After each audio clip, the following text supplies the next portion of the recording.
नमस्कार. जीवन कौशल्य शिक्षण या विषयातील 1.3 हा भाग आपण मागच्या काही व्हिडिओमध्ये पासून अभ्यासत आहोत. आज त्यालाच कंटिन्यू करणार आहोत. WHO ने सांगितलेली 10 जीवन कौशल्ये, यापैकी 6 जीवन कौशल्ये आपण लक्षात घेतलेली आहे. आज आपण त्याच्या पुढच्या काही कौशल्यांचा विचार या ठिकाणी करणार आहोत. 7व्या क्रमांकाचं जीवन कौशल्य WHO ने सांगितलेलं आहे सृजनशील विचार. याला आपण इंग्रजीमध्ये क्रिएटिव्ह थिंकिंग असं म्हणतो.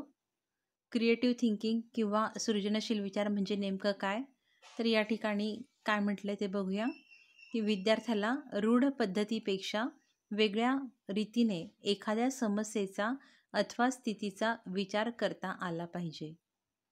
मग आता फक्त समस्याच नाही, तर विचार करण्याची जी काही प्रक्रिया आहे तर ती नेहमीपेक्षा वेगळी करणं म्हणजे सृजनशील विचार प्रक्रिया आहे. आपण जेही काही विचार करतो तर त्या आपल्या विचारांवरती आपल्या सभोवतालचा पगडा असतो किंवा आपल्या भोवती किंवा आपण ज्या लोकांच्या सोबत राहतो त्यांच्यासारखी आपली विचारसरणी ही तयार होत असते.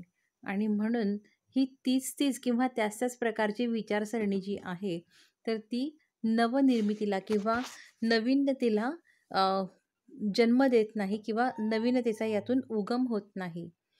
आपल्याला जीवन जगत असताना आपल्या समाजाचाही या ठिकाणी विचार करायचा आहे. आपला समाज विकसित होण्याच्या दृष्टिकोनातनं काही नवनिर्मिती या ठिकाणी करायची आहे. मग ही नवनिर्मिती उत्पादन क्षेत्रातली असू शकते, साहित्य क्षेत्रातील असू शकते किंवा एखाद्या समस्येचं नवीन असं काय म्हणतात त्याला उत्तर किंवा मग सोल्युशन आपण नवीन पद्धतीने तयार करू शकतो. तर अशा काही दृष्टिकोनातनं आपल्याला या सृजनशील विचारांचा जो काही ओघ आहे किंवा हे जे काही सृजनशील विचार जे आहेत हे विद्यार्थ्यांमध्ये कसे निर्माण होतील याविषयी आपल्याला या ठिकाणी विचार करावायचा आहे.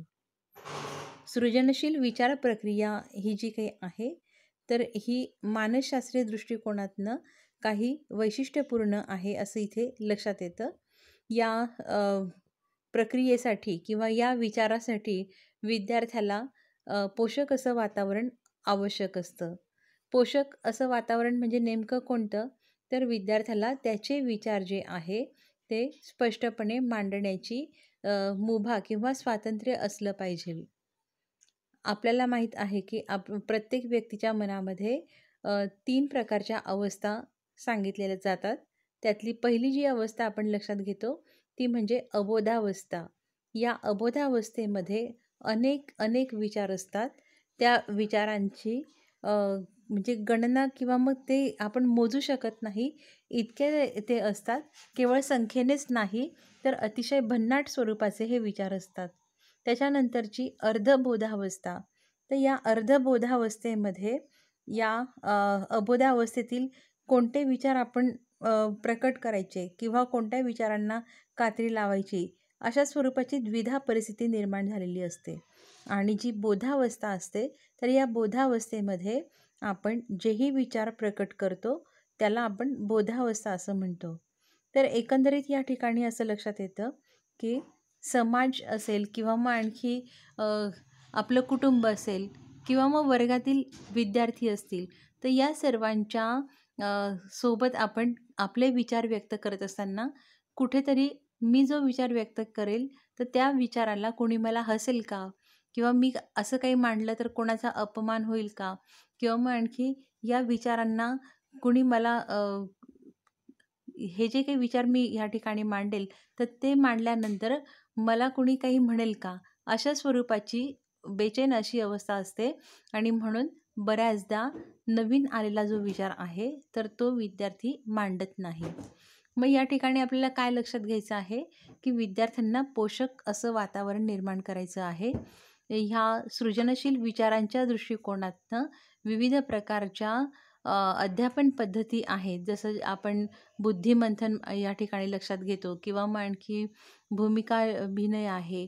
तर बुद्धिमंथन किंवा मग ज्याला आपण ब्रेनस्टॉर्मिंग म्हणतो तर ही सुद्धा एक चांगल्या प्रकारची अध्यापन पद्धती आहे.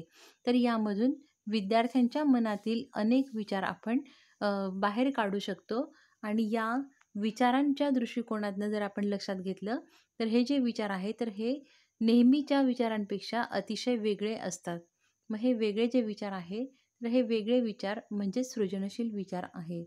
मग यातल्या अनेक विचारांपैकी वैशिष्ट्यपूर्ण असे जे विचार आहे ते ते आपण निवडायचे असतात आणि मग त्यातनं विद्यार्थ्यांना लक्षात येतं की हा जो सृजनशील विचार आहे हा नेमका आपल्याला कसा व्यक्त करायचा आहे किंवा कसा मांडायचा आहे. तर हा सृजनशील विचार आपण बघितलं त्याप्रमाणे विविध प्रकारच्या गोष्टींसाठी खूप आवश्यक आहे. नवनिर्मिती ज्या ज्या ठिकाणी आवश्यक आहे त्या त्या ठिकाणी या सृजनशील विचारांची गरज आहे. या सृजनशील विचारांमधनं मोठमोठाल्या संशोधन क्षेत्रामध्ये अनेक अशा नवनिर्मिती झालेल्या आहे किंवा अनेक संशोधक या ठिकाणी निर्माण झाल्याचं आपल्याला लक्षात येतं. आणि म्हणून हे जीवन कौशल्य जे आहे तर हे जीवन कौशल्य आपल्याला विद्यार्थ्यांमध्ये रुजवायचं आहे. यासाठी आपण अध्यापन पद्धती बघितल्याच, परंतु त्याचबरोबर अगदी छोट्या छोट्या प्रसंगांमध्ये सुद्धा आपण विद्यार्थ्यांच्या विचारांना चालना द्यायची आहे.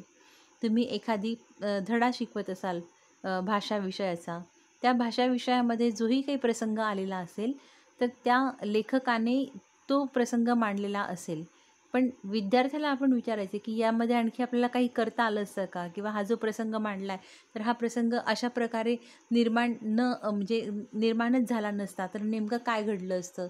तर असं का आणि कसं केव्हा असे जे काही प्रश्न आहेत हे प्रश्न विद्यार्थ्यांना विचारून त्यांच्या मनातल्या ज्या काही विचार प्रक्रिया आहे तर त्यांना आपल्याला प्रोत्साहन द्यायचं आहे, त्याला संधी द्यायची आहे.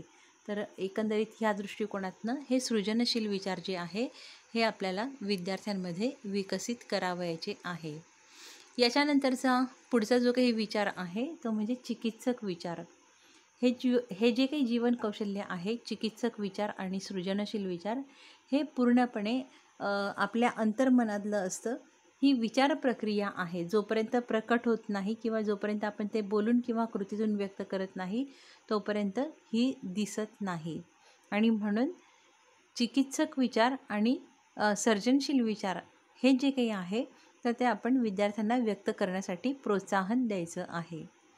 मग या दोघा प्रकारच्या विचारांमध्ये फरक नेमका कोणता आहे, तर चिकित्सक विचार म्हणजे काय आहे थोडंसं या ठिकाणी जे दिलं ते आपण लक्षात घेऊया. की चिकित्सक विचार म्हणजे विद्यार्थ्याने मिळवलेल्या माहितीचे किंवा अनुभवांचे स्वतःच्या क्षमतेनुसार वस्तुनिष्ठ स्वरूपामध्ये सूक्ष्मपणे विश्लेषण आणि परीक्षण करता आले पाहिजे. याला चिकित्सक विचार प्रक्रिया असं म्हणतात. मग आपण सृजनशील विचारांमध्ये आपण बघितलं होतं की काहीतरी वेगळा विचार म्हणजे सृजनशील विचार, म्हणजे नेहमीच्या त्याच विचारांपेक्षा जो वेगळा विचार आहे त्याला आपण सृजनशील विचार म्हटलेलं होतं. आणि आता इथे चिकित्सक विचार म्हणजे काय आहे, तर एखाद्या घटनेचं पृथक्करण करणं किंवा एखादी जी काही घटना असेल, प्रसंग असेल किंवा अनुभव असेल किंवा मग इथे माहिती म्हटलेलं आहे, तर या सर्वांचं विद्यार्थ्याला त्याच्या क्षमतेनुसार सूक्ष्मपणे विश्लेषण करता आलं पाहिजे. केवळ विश्लेषणच नाही तर त्याचं परीक्षण देखील करता आलं पाहिजे. तर याला आपण काय म्हणणार आहोत, चिकित्सक विचार प्रक्रिया. जीवनामध्ये असे अनेक प्रसंग असतात की त्यामध्ये आपल्याला या विचार प्रक्रियेचं महत्त्व जाणवतं. आपण रस्त्याने जात असताना किंवा मग आणखी काही घटना घडल्या, दंगल घडली किंवा मग आणखी काही अशी समाजविघातक कृती घडली, तर ती कृती नेमकी काय घडलेली आहे हे आपल्याला जोपर्यंत समजत नाही तोपर्यंत आपल्याला इतरांच्या म्हणण्यावरती अवलंबून असावं लागतं. कोणी काही सांगितलं की आपला त्याच्यावरती विश्वास बसतो, पण हा विश्वास कुठपर्यंत योग्य आहे, जोपर्यंत आपण त्या घटनेचं, त्या प्रसंगाचं आपल्या क्षमतेनुसार किंवा जितकी आपल्याला माहिती प्राप्त झालेली आहे तर त्या माहितीचं आपण पूर्णपणे विश्लेषण करून मग नंतर आपण जो काही अंदाज बांधत असू तोपर्यंत ठीक आहे. नाहीतर कोणी सांगितलं आणि म्हणून आपण ते स्वीकारलं तर ही एक चुकीची गोष्ट असणार आहे. समाजामध्ये अशा अनेक प्रकारच्या अफवा ह्या पसरल्या जातात आणि त्या अफवांचंच जे काही फलित आहे तर ते समाजविघातक कृत्य असू शकतं. आणि म्हणूनच लहानपणापासूनच विद्यार्थ्यांना कोणती का घटना असेल तिचं चिकित्सक या ठिकाणी विचार करण्याची वृत्ती त्यांच्यामध्ये निर्माण केली पाहिजे. विद्यार्थी आपले जे काही आहेत तर ते त्यांच्या मित्रांसोबत राहतात. मग या मित्रांमध्ये जर त्यांचे काही मतभेद झाले तर मग हे मतभेद होण्यामागचं कारण काय आहे, माझं काय चुकलं आहे, त्याचं काय चुकलं आहे, मग नेमकं कोणाचं बरोबर होतं, अशा छोट्या छोट्या प्रसंगांमधनं आपण त्यांना चिकित्सक विचारांना प्रवृत्त करावायचं आहे. मग या छोट्या प्रसंगातनं ते जसं हळूहळू मोठे होत जातील तसतसं त्यांना या चिकित्सक विचारांची सवय लागेल आणि जेणेकरून विद्यार्थ्यांमध्ये हे जे काही जीवन कौशल्य आहे हे विकसित होणार आहे. जीवन जगत असताना असे अनेक प्रसंग, अशा अनेक प्रकारच्या माहिती त्याच्यासमोर येतील आणि त्याचं विश्लेषण आणि परीक्षण करणं हे त्याला गरजेचं असणार आहे. आणि म्हणूनच शालेय जीवनातूनच त्याला चिकित्सक विचारांची जी काही मांडणी आहे ती करता आली पाहिजे. म्हणून हे कौशल्य आपल्याला विकसित करावयाचं आहे.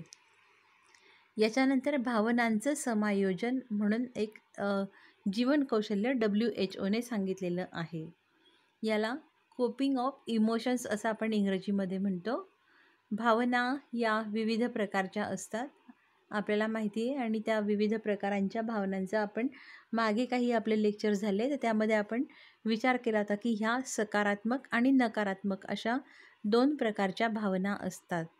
तर या भावनांवरती नियंत्रण ठेवणं हे सुद्धा खूप कौशल्याची गोष्ट आहे ही, किंवा हे नियंत्रण प्राप्त करणं हे विशेष आहे आणि म्हणून हे कौशल्य आपल्याला विद्यार्थ्यांच्या अंगी आणावयाचं आहे.